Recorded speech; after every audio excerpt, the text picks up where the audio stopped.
Ngawan hakmat jong me atry ngamut banjan ngajot ngarem ngalatonget tang jings ngorem kaban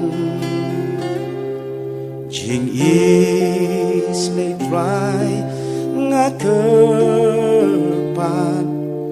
hubril bakom mangan jing ai ko ken ran ngan ya klem yo ya ka ngaju yo snow labon sin mat mentaru gasno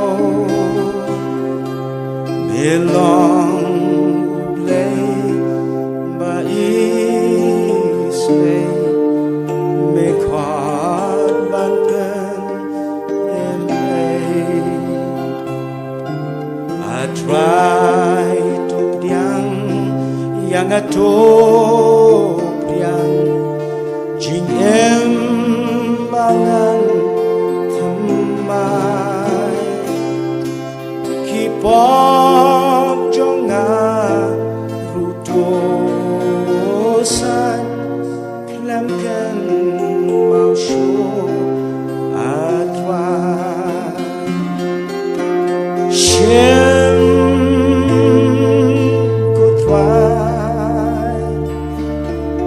ya jing pang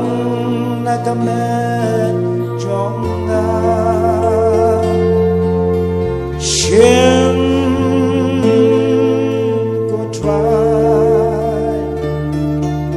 ngadon kang ya me menda shem ko try ya jing pang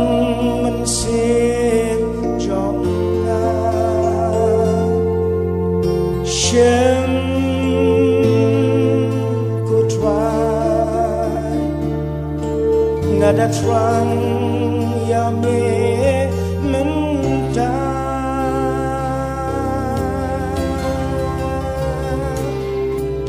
ngawan hakmat jong me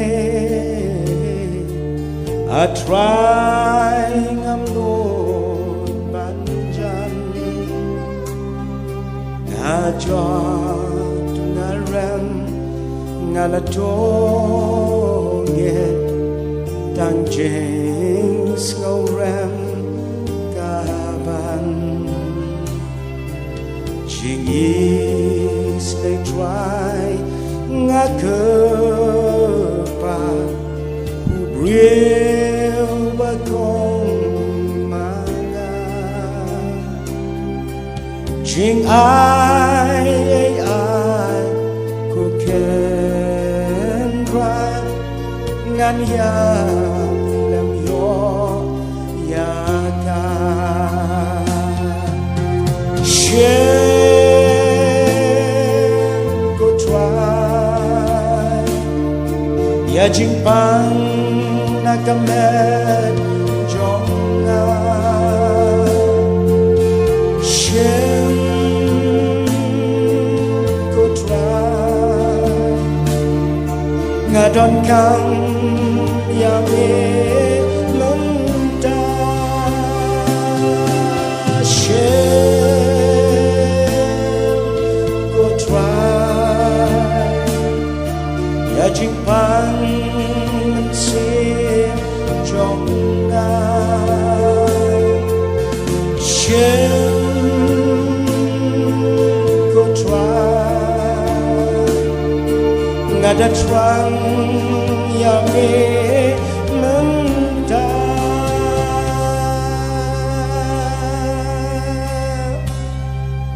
ngawan hakmat jong me